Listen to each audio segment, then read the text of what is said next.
नमस्कार दोस्तों, स्वागत है आपका अपने YouTube चैनल E2S क्लासेस में। आज दोस्तों हम बात करेंगे जो आपका कक्षा 10 की विज्ञान का जो फिजिक्स में पौधे विज्ञान है, पहला चैप्टर है प्रकाश।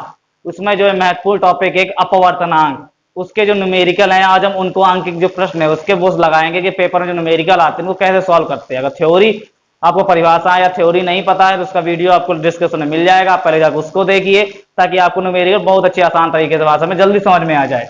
तो जो अपवर्तनांक जो पहला हमारा जो लगता है फॉर्मूला, पहला लगता है हमारा अपवर्तनांक और क्रांतिक कोण में संबंध बराबर n बराबर 1/sin c।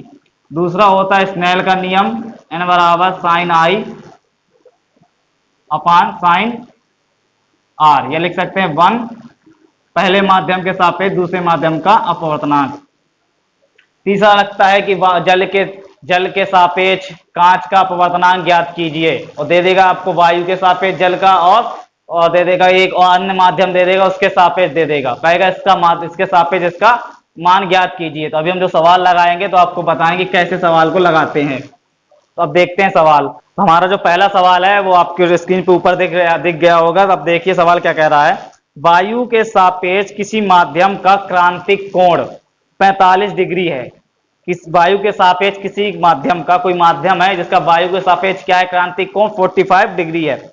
वायु के सापेक्ष उस माध्यम का अपवर्तनांक ज्ञात कीजिए। हमको वायु के सापेक्ष निकालना है, उस अपवर्तनांक का अपवर्तनांक निकालना है। तो ये हमारा पहला सवाल है, क्वेश्चन नंबर फर्स्ट। सवाल में क्या क्या दे रखा है बेटा?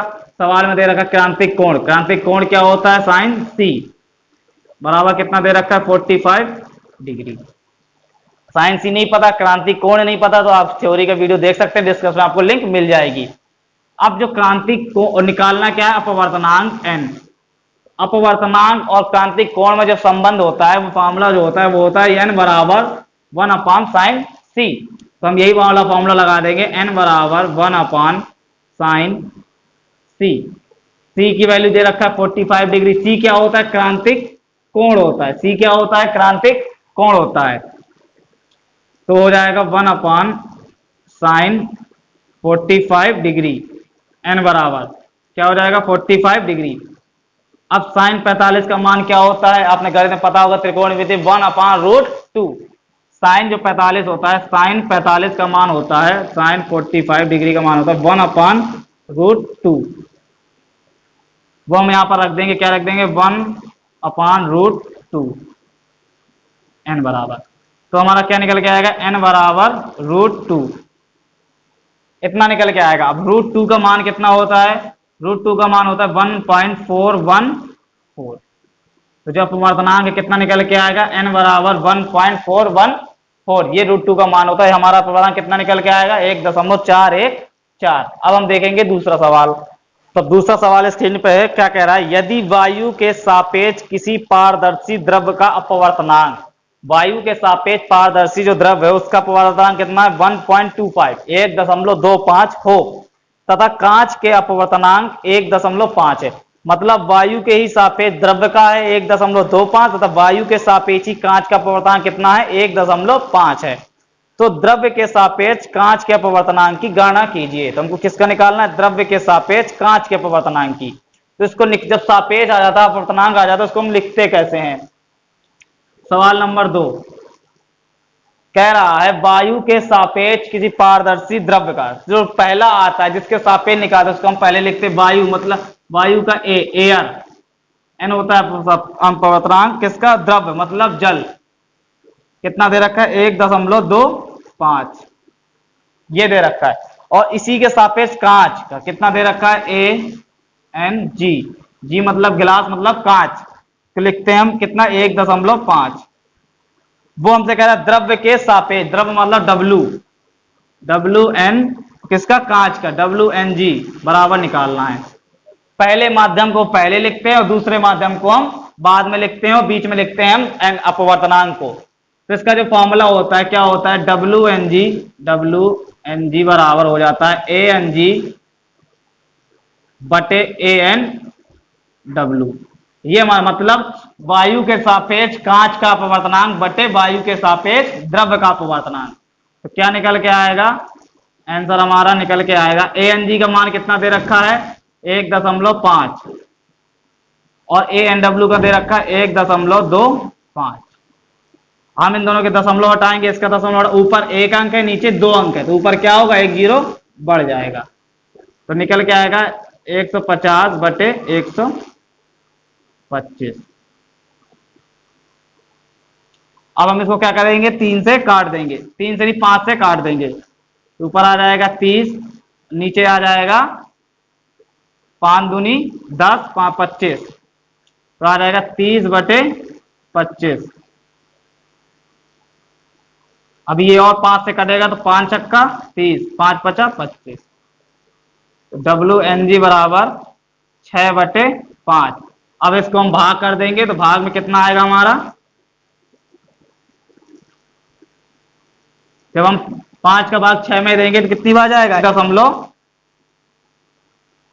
5 एकम 5, 1 दशमलव लगाया 0, 5 1.2 आएगा, कितना आएगा 1.2, तो ये हमारा निकल आएगा क्या, अपवर्तनांक, ये हमारा हो जाएगा आंसर। द्रव्य के सापेक्ष कांच का अपवर्तनांक कितना निकला, 1.2, ये हमारा क्या हो गया, आंसर हो गया। अब देखते हैं तीसरा सवाल।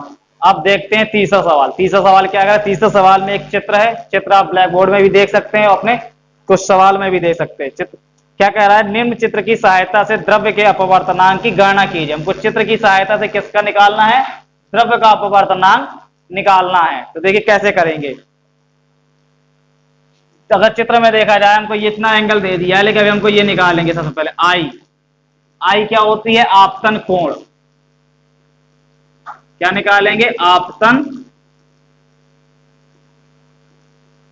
कोण क्या होती है, आई। आपतन कोण कितना निकलेगा, 135 माइनस 90,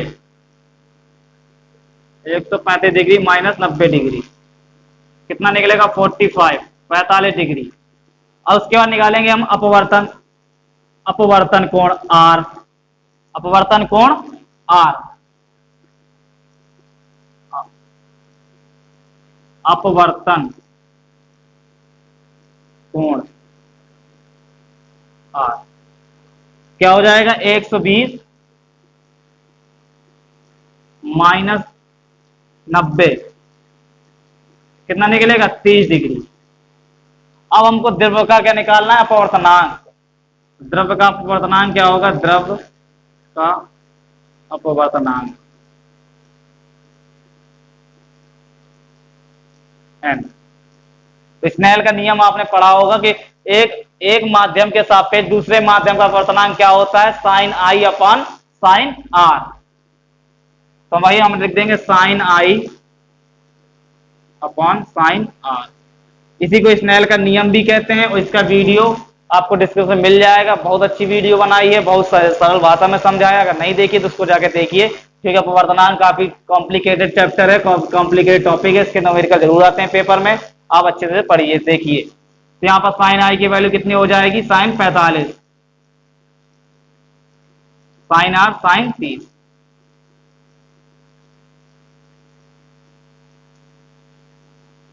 तो अब क्या निकलेगा, साइन 45 का मान होता है 1/√2 और साइन 30 का मान 1/2।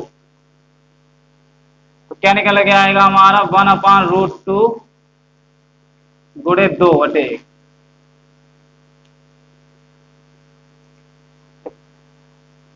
यहाँ पर क्या हो जाएगा, n/n2 बराबर हो जाएगा √2/√2। नीचे √2 नहीं रखते, इसलिए क्या करें, √2 का ऊपर अंश और हन में क्या कर देंगे, गुणा कर देंगे। तो ऊपर हो जाएगा 2√2, और जब रूट के अंदर एक ही संख्या हो उसका अगर 2 बार गुणा करते हैं तो एक संख्या क्या होती है, बाहर आ जाती है। तो नीचे आ जाएगा 2, 2 से 2 क्या हो जाएगा, कैंसिल हो जाएगा। तो क्या निकलेगा, द्रव्य का अपवर्तनांक निकलेगा √2। ये हमारा क्या हो जाएगा आंसर। अगर यहाँ पर इतना आंसर ना दे रहा हो तो √2 की वैल्यू रख दीजिए 1.414। तो ये आपका यहाँ पे आंसर हो जाएगा।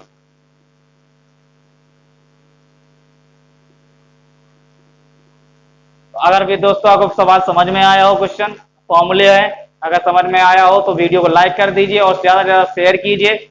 बहुत अच्छा टॉपिक है ये, आज पेपर में सवाल आता भी है। जो चीज ना समझ में आई हो आप कमेंट बॉक्स में कमेंट कीजिए, हम आपको उसको एक अच्छे से और तरीके से समझाकर आपके पास वीडियो भेजेंगे। अगर लाइक करिए, चैनल से आप नए जुड़े हैं तो चैनल को लाइक सब्सक्राइब कर दीजिए तथा ज्यादा से ज्यादा लोगों में शेयर कीजिए।